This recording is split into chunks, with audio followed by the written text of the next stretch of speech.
Hello everyone, welcome back to another episode of TechThursday. We've once talked about oversized formats and today I found a video and I was wondering how this joining accuracy actually works. And for that I have Pascal right next to me and yeah, shall we take a look?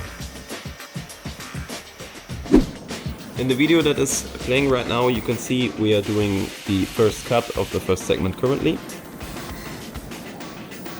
After the cutting process, the machine will then forward the material onto the next segment.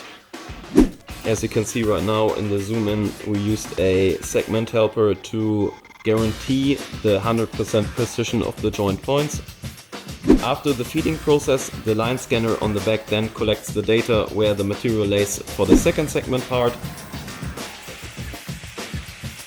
And after that cutting, you can see the material will be forwarded again.